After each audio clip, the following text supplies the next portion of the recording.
Assalamualaikum warahmatullahi wabarakatuh. Bismillahirrahmanirrahim. Alhamdulillahirabbil alamin.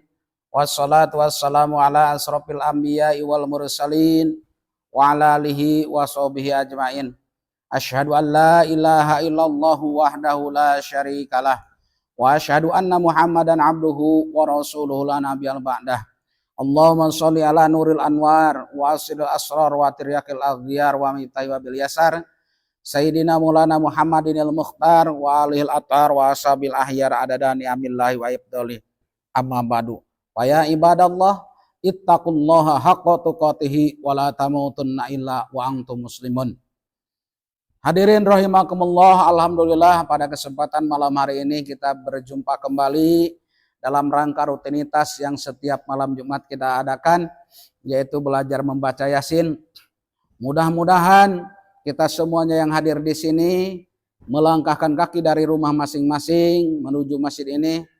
Mudah-mudahan kesalahan-kesalahan kita diampuni oleh Allah Subhanahu wa taala. Amin amin ya Allah ya rabbal alamin.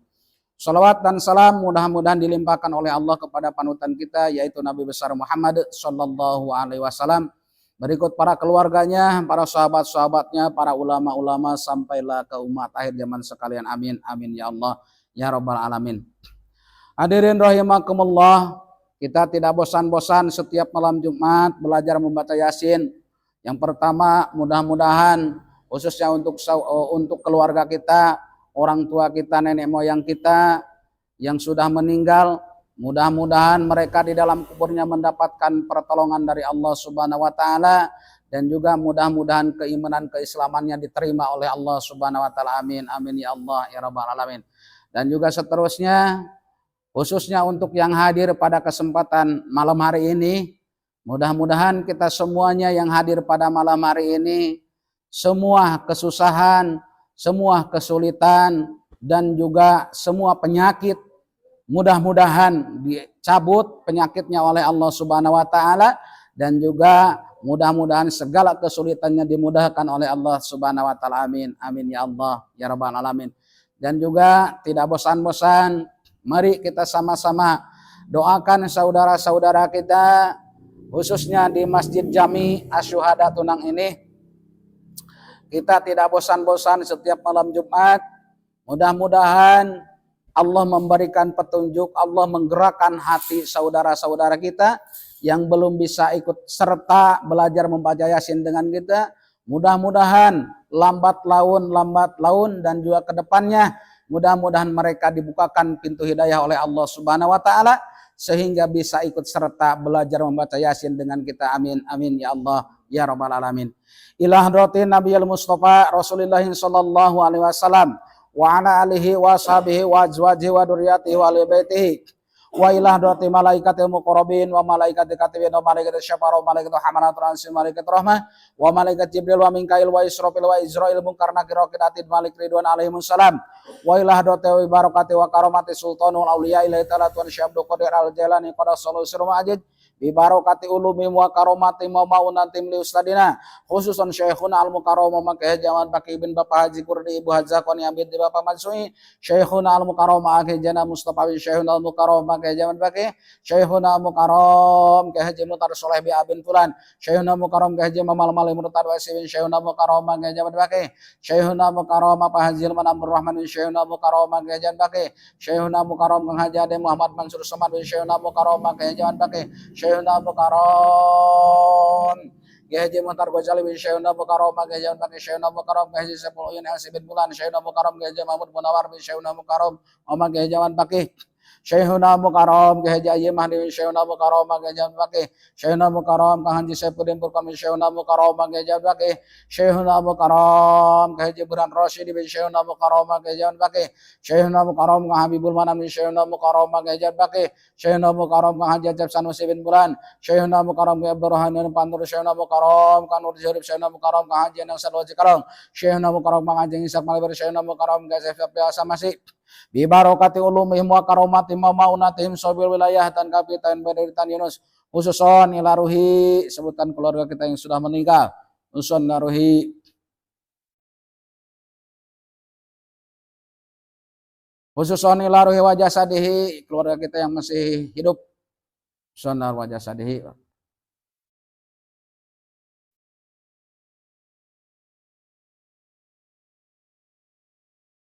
Al-Hadiniyah Al-Fatihah.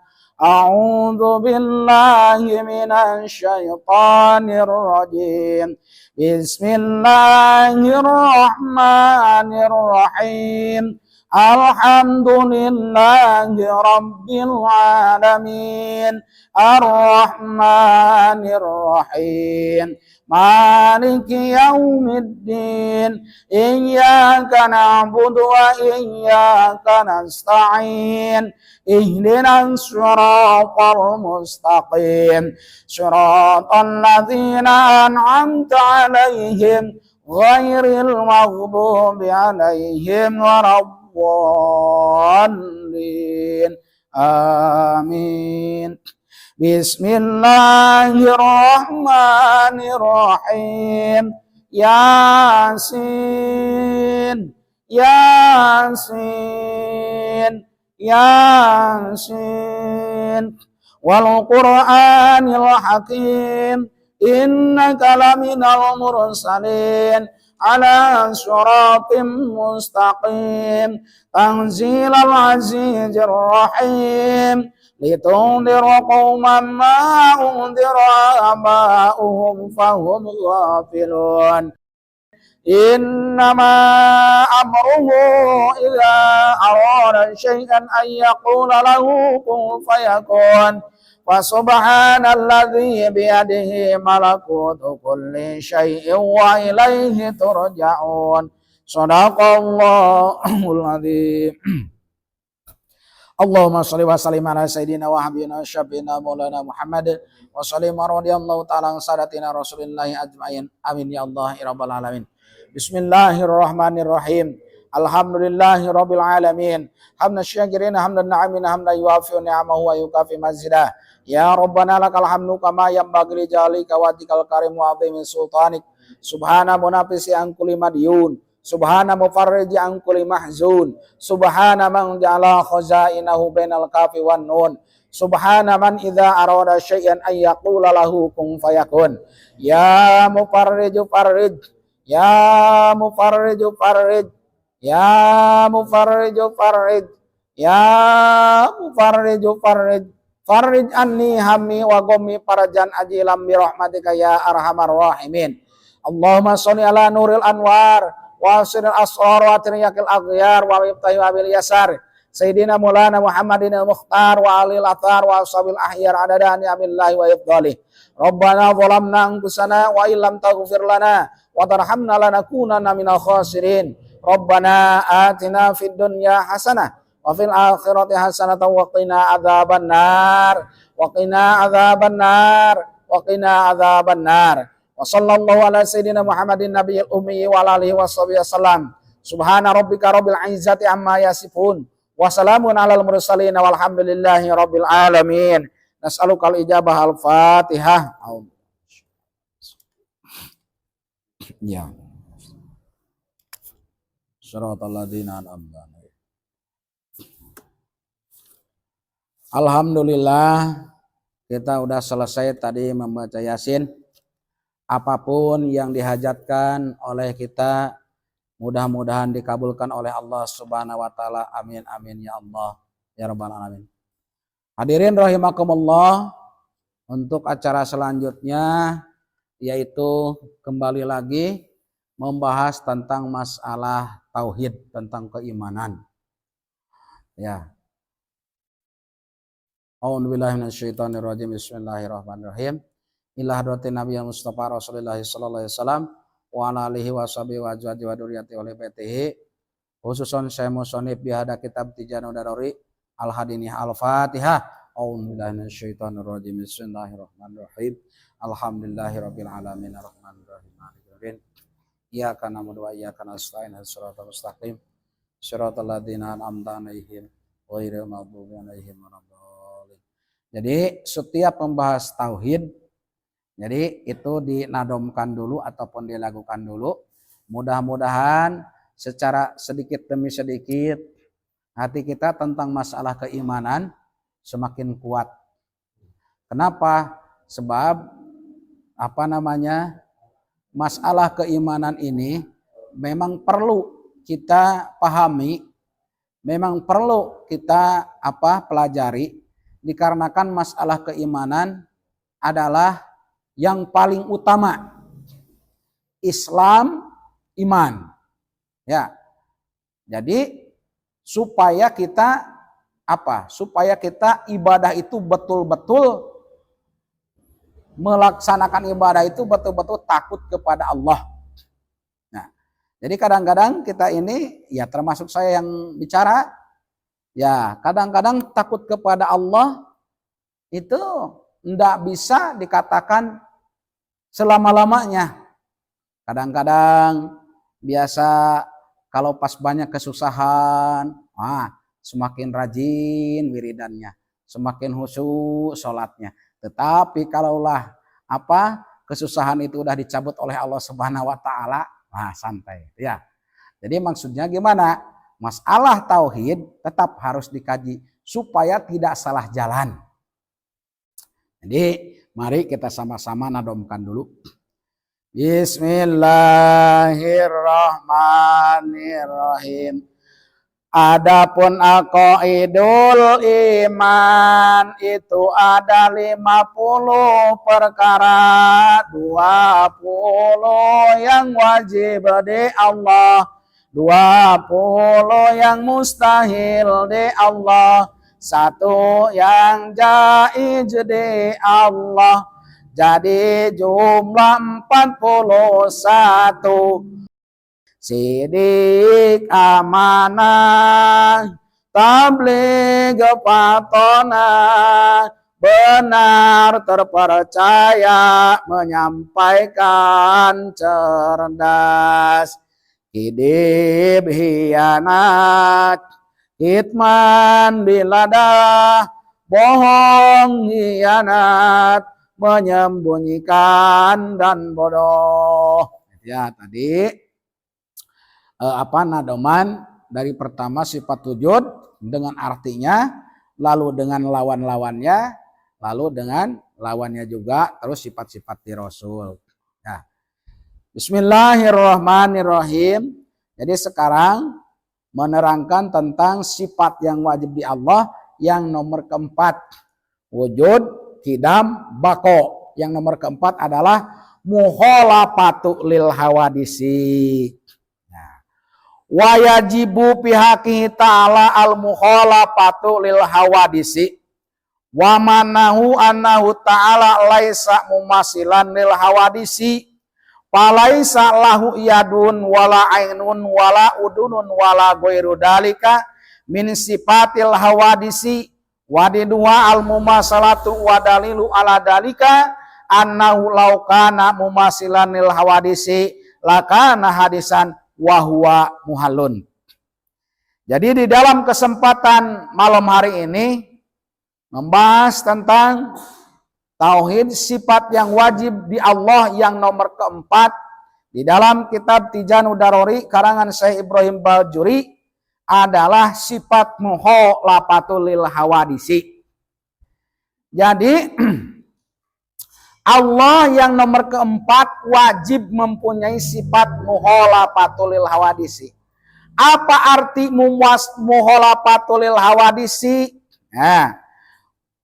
Annahu laisa mumasilan lil hawadisi. Sesungguhnya Allah Ta'ala tidak sama dengan makhluk. Jadi kita harus meyakini di dalam hati bahwa Allah itu tidak sama dengan makhluk. Nah, saya nanya lagi, takut lupa. Yang dinamakan makhluk itu siapa? Yang dinamakan makhluk itu siapa? Ciptaan Allah. Nah, itu, jangan ragu-ragu. Jadi selain dari Allah adalah makhluk. Nah, jadi Allah itu tidak sama dengan makhluk. Palaisa lahu yadun. Palaisa maka tidak ada lahu untuk Allah Subhanahu wa taala apa yadun, tangan. Hati. Makna tangan ini banyak. Nah, ya. Jadi kalau yadun di sini adalah tangan, kayak manusia. Bahasa yadullah, bukan tangan Allah. Bahasa yadullah tuh kekuasaan Allah.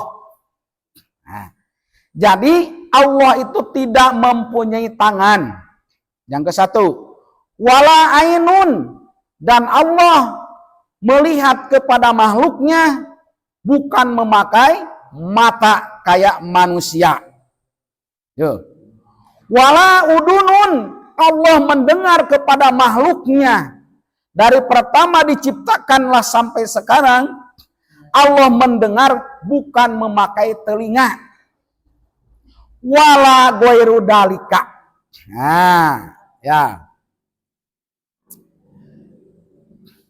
Wala ghairu dalika, Allah tidak pula memiliki yang lainnya dari sifat-sifat makhluk.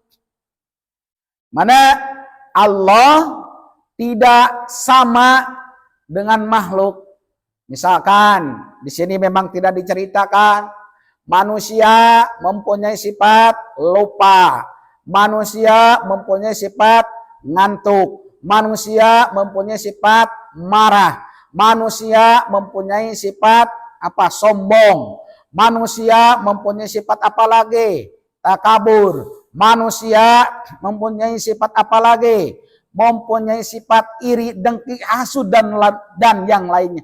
Allah tidak mempunyai sifat yang sama dengan manusia. Jadi harus yakini bahwa di dalam hati Allah Maha melihat, Allah Maha melihat, Allah Maha mendengar, bukan memakai alat panca indera kayak manusia. Tanamkan di dalam hati supaya kita tidak suudon kepada Allah. Maksudnya suudon kepada Allah gimana? Perhatikan, yuk balik kepada diri kita. Nah, kita kadang-kadang berpikiran, tidak ada siapa-siapa. Salah. Mau melakukan maksiat, alasan menurut hati kita, hawa nafsu kita, tidak ada siapa-siapa yang melihat. Padahal ada. Siapa? Malaikat Raqib dan Atid. Kalau kita udah meyakini kemana-mana dipantau oleh malaikat Raqib dan Atid, dan Allah melihat kepada kita, saya yakin secara sedikit demi sedikit tidak mau maksiat. Nah, makanya sekarang yuk balik lagi kepada diri kita masing-masing, kepada saudara-saudara kita. Pasti saudara-saudara kita, kalau ditanya kok kenapa tidak hadir malam Jumat, tahu bahwa belajar ilmu agama hukumnya wajib. Tahu kan? Tetapi yang dijadikan alasan, yang dijadikan kambing hitam adalah apa? Capek, gitu kan? Tidak tahu. Justru orang yang tidak tahu itu harus belajar.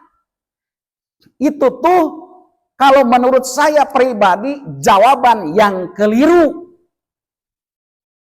Capek, ya memang siapa manusia yang tidak capek? Itu tadi, kalau hawa nafsunya belum bisa diarahkan kepada jalan yang baik menurut hukum agama, maka dalil ataupun alasan kayak tadi seolah-olah benar, padahal salah. Ya. Ini perlunya keimanan, perlunya kita memahami keimanan supaya apa? Supaya kita ingat kepada Allah. Biarpun capek, biarpun gimana, biarpun letih, saya tetap dikarenakan jadwal malam Jumat, jadwal ngaji. Mumpung masih diberikan kesempatan oleh Allah saya sehat, mumpung diberikan kesempatan oleh Allah saya bisa melangkahkan kaki. Kalau orang imannya udah tertanam di dalam hati, pasti bicaranya gitu. Coba. Dan juga kita harus berpikir, manusia diciptakan oleh Allah terdiri dari dua unsur. Ada ruhani, ada jasmani. Jasmani badan, ruhani maka bagian dalam. ruh. Ya. Dua-duanya harus diberi makan. Ya. Kita pada umumnya manusia tidak memperdulikan masalah ruhani, hanya memperdulikan masalah jasmani. Mana jasmani? Jasad, badan. Diberi makan. Gimana caranya supaya badan saya sehat? Kan itu jasad tuh. Maka rela meninggalkan kewajiban-kewajiban yang diperintahkan oleh Allah. Mencari duit tidak diperdulikan, masalah halal dengan haram. Yang penting saya bisa makan. Itu jasad. Kalau ruhani, semuanya kita berpikir apakah tidak. Manusia yang dilihat oleh Allah bukan masalah siapa yang paling gemuk, bukan. Bukan siapa yang paling ganteng, bukan. Yang dinilai oleh Allah bukan siapa yang paling cantik, bukan. Yang dinilai oleh Allah bukan siapa yang paling kaya, bukan. Yang dinilai oleh Allah adalah yang paling takwa. Takwa itu adalah bagian ruhani. Ya, kadang-kadang tidak seimbang. Makanya sehingga kalau ruhaninya jarang diberi makan, hanya mengandalkan malam Jumat saja, hari Jumat saja, mengandalkan hari Jumat dan juga datangnya udah khotib, udah khutbah, maka itu sangat-sangat merugi. Sok balik kepada diri kita. Secara logika, kalau kita makan di dalam 1 minggu makan sekali dan juga tidak banyak. Kira-kira menurut kita segi dohir, kalau kita hanya seminggu sekali makan dan juga makannya sedikit, saya rasa di dalam seminggu perubahan badan, jasad itu udah mulai kurus. Nah gitu juga masalah ruhani. Wajar dengan pantas hadirnya cuman hari Jumat dan juga berangkat Jumatnya udah siang, maka wajar dengan pantasnya apa? Sehingga mau melaksanakan sholat 5 waktunya susah. Berat. Masih dikalahkan dengan hawa nafsu. Masih dikalahkan dengan hal duniawi. Kadang-kadang, saya ini orang miskin. Saya ini orang tidak punya, Allah Maha Tahu. Memang Allah Maha Tahu, tetapi bukan gitu pemikirannya. Waktunya sholat. Waktunya ngaji. Waktunya cari dunia. Jangan waktu itu dihabiskan untuk memikirkan dunia. Toh dunia itu bisa melaknat kepada orangnya ataupun kepada pemiliknya. Kalau memang dunia itu tidak bisa ditasarufkan ataupun dijalankan kepada jalan yang benar menurut Allah. Banyak orang sekarang tidak memperdulikan apakah harta ini bisa menolong kepada saya, apakah tidak. Tidak memikirkan yang penting saya gimana caranya supaya mendapatkan harta. Padahal kita sering dari segi dohir memperhatikan saudara-saudara kita yang sudah meninggal. Coba perhatikan. Apakah orang kaya dengan orang miskin beda? Tidak, sama dari segi dohir, bayangkan. Sama dari segi dohirnya. Orang kaya dibungkus pakai kain kapan. Orang miskin gitu juga. Tuh, itu dari segi dohir. Cuman hati masih keras. Di situ yang membedakan apa? Amal. Nggak ada orang kaya misalkan menurut hukum agama orang kaya maka kafaninya bukan pakai kain kapan, harus pakai sutra, tidak ada. Dalam arti kata manusia dinilai oleh Allah bukan masalah harta, bukan masalah jabatan. Siapa yang paling takwa? Al jannatu uiddat lil muttaqin. Surga diperuntukkan untuk orang yang bertakwa. Yuk balik lagi kepada tadi. Yang nomor keempat, Allah mempunyai sifat mukhalafatul lil hawadisi. Allah tidak sama sedikit pun dengan makhluk. Maka banyak para kiai, para ulama ibadah yang paling besar bukan sholat. Ibadah yang paling besar bukan membaca Al-Quran. Ibadah yang paling besar melawan hawa nafsu. Manusia bisa jadi hina kalau terlalu mengikuti hawa nafsu. Manusia bisa jadi mulia, bisa jadi dihormati, bisa dihargai, bisa keimanannya lebih daripada para malaikat. Kalaulah kita bisa mengarahkan hawa nafsu kepada jalan yang benar menurut hukum agama. Malaikat wajar iman kepada Nabi dikarenakan sering bertemu. Sahabat wajar iman kepada Nabi dikarenakan ngelihat bertemu dengan Nabi. Kita tuh, makanya keimanan kita umat Nabi Muhammad bisa melebihi para malaikat, bisa melebihi para sahabat dikarenakan para sahabat tidak percaya gimana kepada Nabi dikarenakan ketemu. Kalau kita ya. Jadi ibadah yang paling utama paling besar pahalanya adalah melawan hawa nafsu. Hawa nafsu, kita memerangi hawa nafsu, jangan dibunuh. Sebab apa? Ya, coba kita berpikir gini, kenapa saya ini malas terus untuk berangkat ke masjid, lalu pukul badan sendiri, ya kan sakit. Itu salah. Jadi harus diarahkan kepada jalan yang benar. Hawa nafsu harus ada yang diikuti, hawa nafsu harus ada istilahnya dilawan. Contoh, mana hawa nafsu keinginan hati yang harus diikuti? Oh, ini waktunya tidur. Kata hawa nafsu pengen tidur, ya tidur. Dikarenakan waktunya tuh. Tidak semuanya keinginan hawa nafsu harus diikuti. Ya. Kalau kita tidak mengikuti hawa nafsu, terus melawan hawa nafsu, wah, bahaya. Tidak bakalan ramai alam dunia. Tidak bakalan berkembang biak manusia kalau tidak mengikuti hawa nafsu. Contoh kayak kita rumah tangga, itu kan hawa nafsu. Tapi betul enggak menurut hukum agama? Betul, ikuti.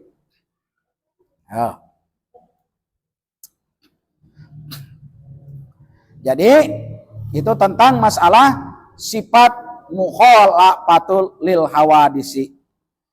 Wadiduha, lawannya sifat mukhalafatul lil hawadisi, al mumasalatu. Apa arti mumasalah? Menyerupai, sama, persis. Nah, kalau Allah tidak mempunyai sifat mukhalafatul lil hawadisi, berarti Allah mempunyai sifat mumasalatu lil hawadisi. Menyerupai kepada makhluk gimana? Kalau Allah menyerupai kepada makhluk, untuk apa disembah? Untuk apa perintahnya diikuti? Untuk apa ditaati pelaturannya? Dikarenakan yakin saya Allah itu beda dengan makhluk, maka kita sembahlah Allah. Menyembah kepada Allah bukan cuma sholat. Kata Allah, tinggalkan hal-hal yang tidak betul menurut hukum agama, itu juga termasuk ibadah, menyembah. Kan? Kata Allah, jangan bertengkar, itu juga termasuk ibadah. Yuk, balik lagi kepada diri kita. Kita mengaku muslim, kita mengaku orang yang beriman. Apakah keyakinan bahwa Allah beda dengan makhluknya udah sampai ke hati? Apakah belum? Itu yang menjadi pertanyaan. Yuk koreksi kepada diri kita. Kadang-kadang sedikit, enggak ada orang yang tahu. Enggak ada yang tahu. Salah. Tidak ada siapa-siapa.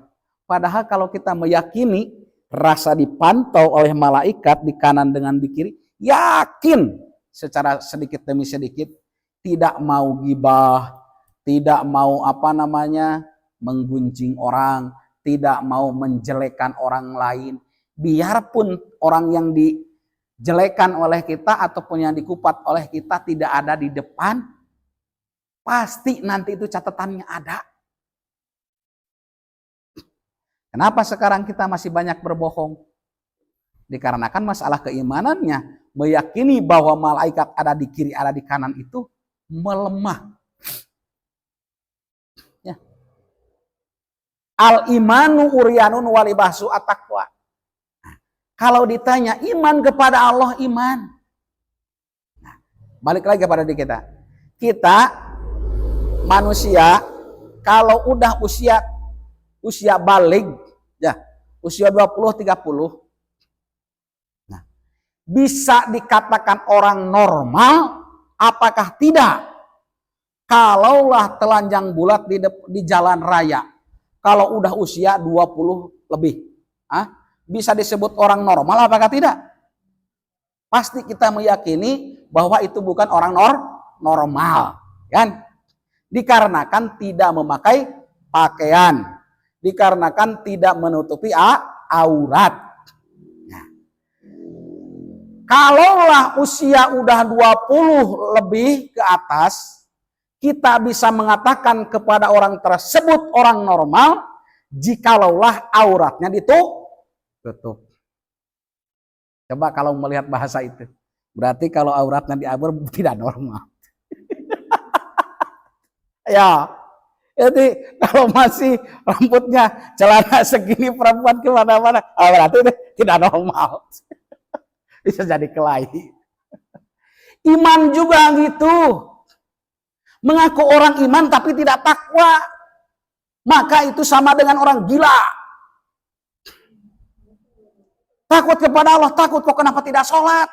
Sama kayak tadi dengan orang gila. Kan iman itu telanjang pakaiannya takwa. Mengaku iman tapi tidak takwa berarti sama dengan orang gila. Kebanyakan kan gitu kalau ditanya iman kepada Allah. Iman. Yakin Allah ada? Yakin. Yakin adanya surga neraka? Yakin. Kok kenapa tidak sholat? Aduh. Berarti tidak takwa orang tersebut.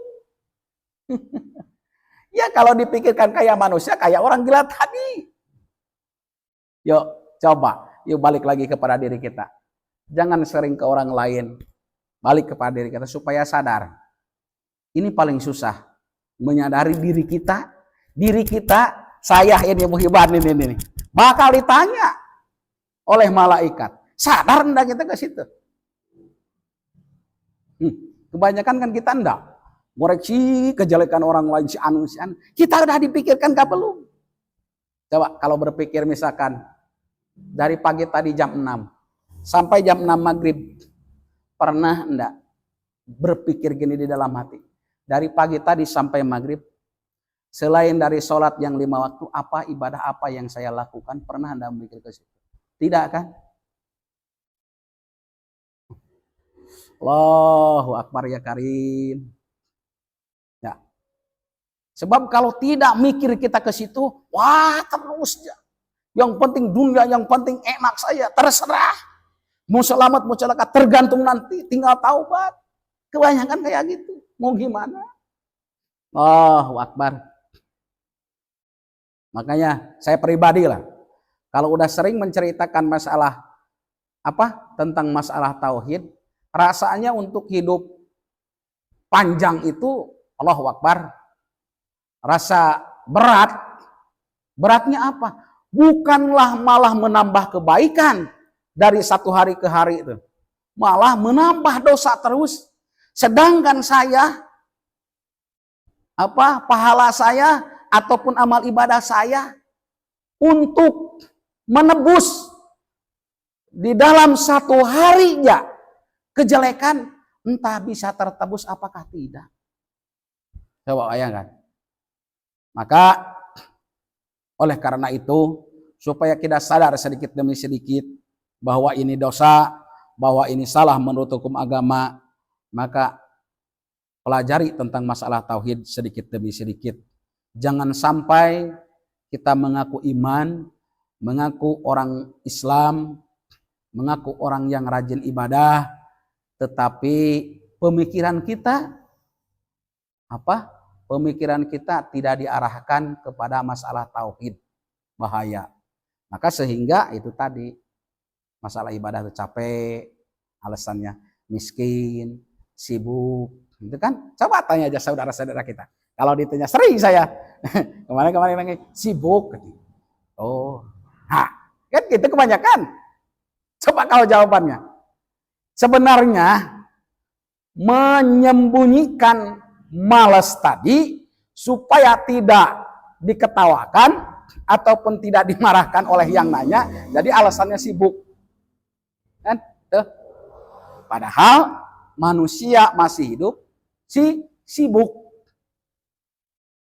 Balik lagi kepada tadi. Jadi kalau Allah mempunyai sifat mumasalah sama dengan makhluk, otomatis itu bukan Allah namanya. Dalilnya apa? Allah mempunyai sifat mukhalafatul hawadisi dan mustahil mempunyai sifat mumasalah, mukhalafah jeung mumasalah. Wa dalilu ala dalika annahu law kana mumasilan lil hawadisi la kana hadisan. Jikalaulah Allah memiliki sama dengan makhluk, maka tentunya Allah adalah sesuatu yang baru.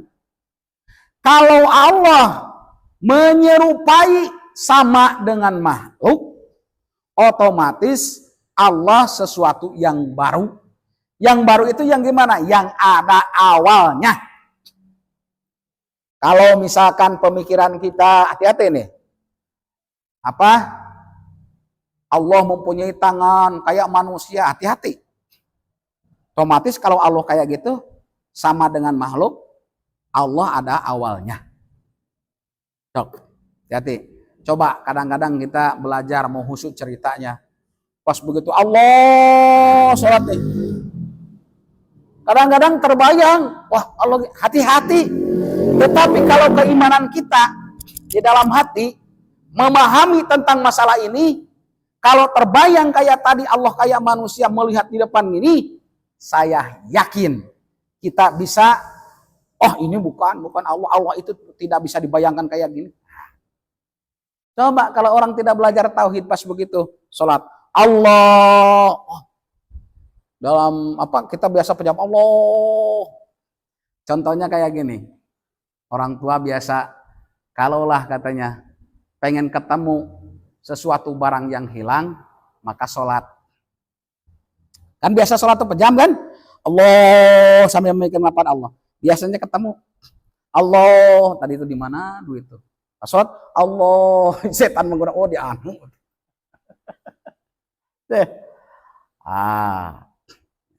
Terus di dalam zikir tadi, la ilaha illallah, ikuti artinya. Tiada Tuhan selain Allah, tiada Tuhan selain Allah. Terus ya. Kalau di hatinya tidak diikuti, itu setan tetap masuk. Terus ya. Ya.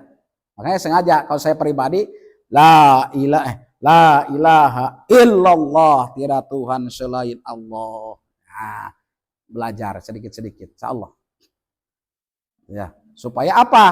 Di dalam pikiran kita yang terbayang oleh mata batin kita bahwa gini-gini ini Allah, bukan.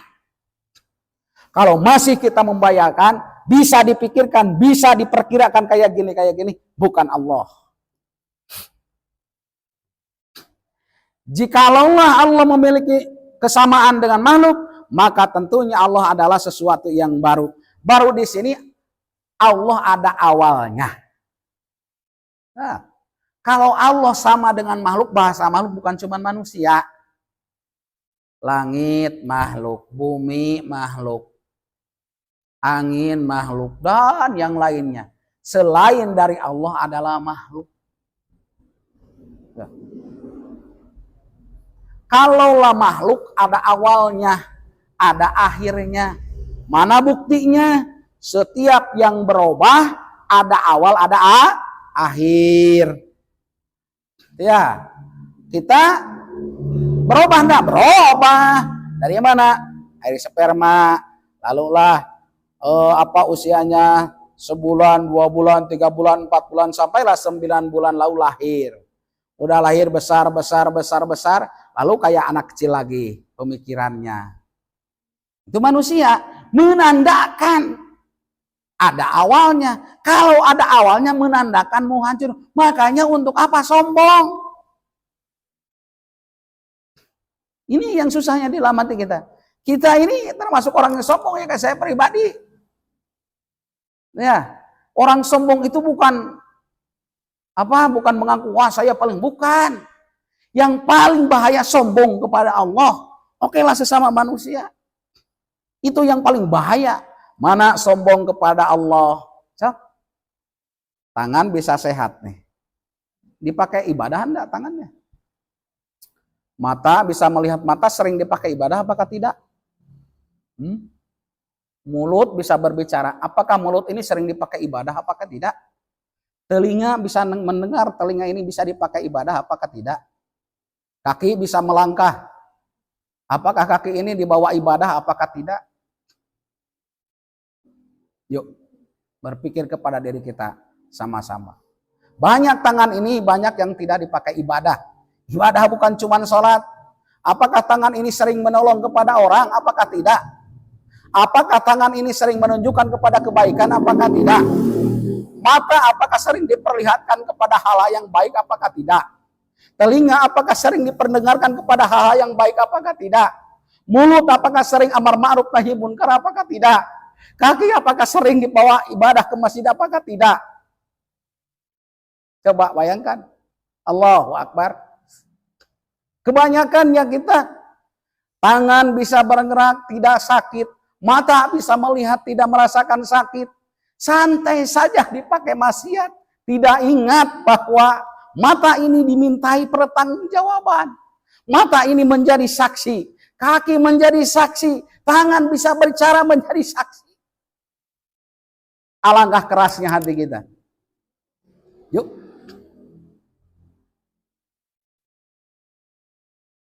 Kita jarang memikir ke situ kan. Dari pagi ya, habis bangun subuh. Mana tangan ini? Enak ya. Kemana-mana. Bergerak, tidak ada manfaat yang untuk hukum agama.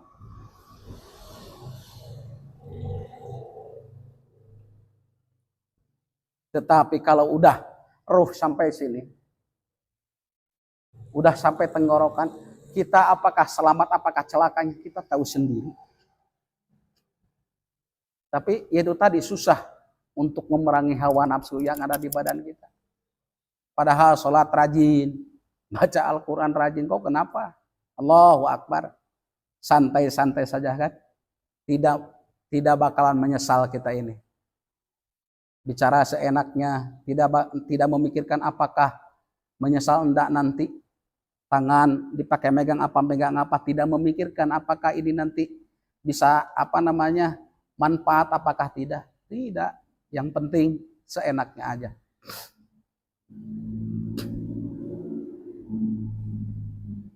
Kenapa harus berpikir ke sini? Supaya kita sadar bahwa manusia sehebat apapun tetap balik kepada Allah. Jadi orang yang sombong adalah orang yang tidak taat kepada Allah. Bahasa taat itu maknanya luas, bukan cuma sholat. Allahu Akbar. Jadi Allah itu tidak sama dengan makhluknya. Jikalau Allah sama dengan makhluk, otomatis Allah membutuhkan ataupun memerlukan kepada yang baru. Jikalaulah Allah hadisan, membutuhkan kepada yang baru ataupun ada awalnya, maka mustahil, tidak mengerti di akal kalau Allah sama dengan makhluk. Di dalam hal apapun, yakini sampai masuk ke dalam hati bahwa Allah itu tidak sama sedikit pun dengan makhluknya. Makanya sekarang banyak saudara-saudara kita yang mengakunya iman, tahu rukun imannya ada 6, rukun Islamnya ada 5. Tetapi coba kalau ditanya, kok kenapa anda Jumatan? Kok kenapa anda pengajian? Kok tahu rukun iman ada 6? Tahu Allah melihat, tahu malaikat mengintai kepada kita. Jadi baru sampai di mulut.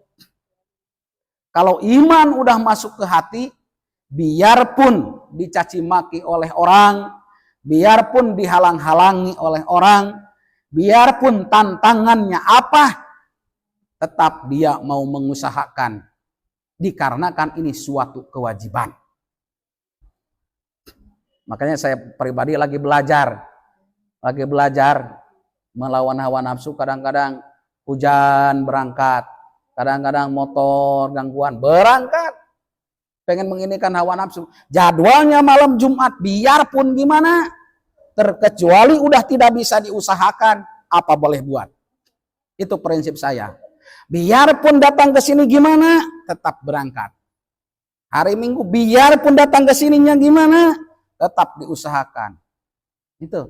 Sebab saya punya pendirian, ini dikarenakan kebaikan. Kalau tidak diusahakan oleh diri saya, mau kapan? Nanti aduh letih ini hari ini nih. Aduh capek hari ini nih. Mau kapan? Makanya saya pribadi lagi mencoba. Kadang-kadang kayak minggu kemarin, minggu yang dulu. 2 orang tidak peduli saya mencoba keimanan. Memang diuji oleh Allah kepada saya. Mau enggak datang peserta ibu-ibu cuma 2 orang. Gitu. Saya tidak peduli. Kalaupun mati, kata saya. Kadang-kadang melawan hawa nafsu di perjalanan. Syahid dikarenakan ini jelas tujuannya. Tuh. Jadi mari kita tanamkan kesemangatan itu, jangan diberi kendor. Teruskan. Makanya saya mengajak Bapak, alhamdulillah, hayu Pak berangkat, biarpun gimana. Biarpun kadang-kadang bensin pun berhutang, tidak peduli. Dikarenakan di dunia tidak lama. Tuh. Makanya jangan heran kadang-kadang hujan masih gak dipaksakan. Jangan heran, saya lagi mencoba hawa nafsu saya. Jangan kalah dengan gara-gara hujan. Jangan kalah gara-gara menghutang bensin. Jangan kalah gara-gara anda punya rokok. Berjalan aja. Sebab itu cuma sebentar. Tetapi kalau udah ke akhirat, siapa yang mau menolong kepada kita kalau bukan amal? Itu saya ditanamkan. Biarpun gimana ya tetap. Ya, bukan berarti orang baik, orang jelek. Makanya saya mengusahakan. Kalau udah tahu mau masuk surga, untuk apa capek-capek sih? Tinggal santai aja, gitu kan? Jadi kembali lagi kepada tadi. Yang nomor keempat adalah Allah mempunyai sifat mukhalafatul hawadisi, yaitu Allah itu tidak sama dengan makhluknya. Sesungguhnya Allah Ta'ala tidak sama dengan makhluk. Maka bahasa yadullah, bahasa terus lagi Allah Maha melihat, bahasa Allah Maha mendengar, jangan diyakini bahwa Allah punya mata, bahwa Allah punya tangan kayak manusia, bahwa Allah punya mulut kayak manusia. Jangan. Awas, hati-hati. Kalau itu diyakini di dalam hati, kita misalkan berdoa, ya Allah gini, kelihatan terbayang bahwa Allah melihat kepada kita, memakai mata kepada kita, diyakini musyrik. Itu bahayanya. Misalkan contoh berdoa, minta apa ya? Terbayang gini. Maka selama ibadah sekian puluh tahun, misalkan pas berdoa, saking khusyuknya bahwa bayangan kita, wah Allah ini, lalu diyakini 100%, Allahu Akbar, bisa habis amal ibadah sekian tahun. Makanya hati-hati masalah keimanan. Sok belajar. Hal-hal yang sepele, yuk sekarang belajar ditakwil. Ditakwil itu dalam hati supaya biasa. Kayak masalah apa obat, kan? Bolehlah di mulut, tapi dalam hati takwil. Aku kalau tidak makan obat ini entah sembuh tak enggak. Di dalam hati harus gini. Pelantaranya saya makan obat ini Allah memberikan kesembuhan. Ya. Yuk belajar gitu. Supaya kita sadar, oh ternyata Allah yang punya kesembuhan. Ternyata Allah yang memberikan sakit. Ternyata Allah yang memberikan kesehatan. Pelantara saya makan nasi, Allah memberikan kekenyangan kepada perut. Pelantara saya tidak merokok, sehat. Disehatkan oleh Allah. Pelantara saya makan nasi, maka Allah memberikan kesehatan, kekuatan kepada badan saya. Belajar gitu. Dalam hati tidak perlu diomongkan, dalam hati. Supaya nanti itu kuat keimanan sedikit demi sedikit.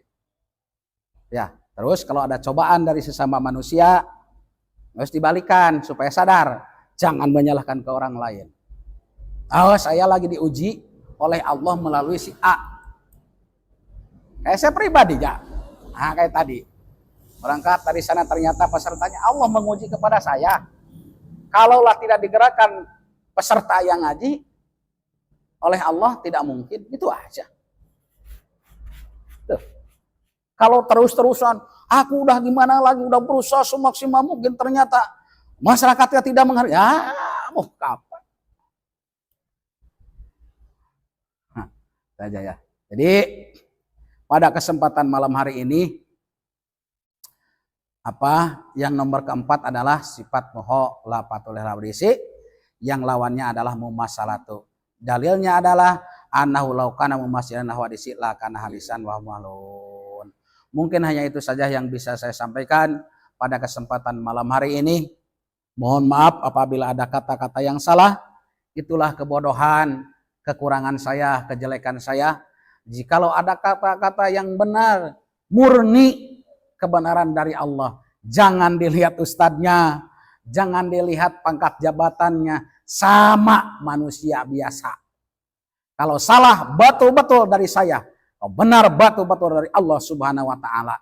Wabillahi taufiq wal hidayah. Assalamualaikum warahmatullahi wabarakatuh.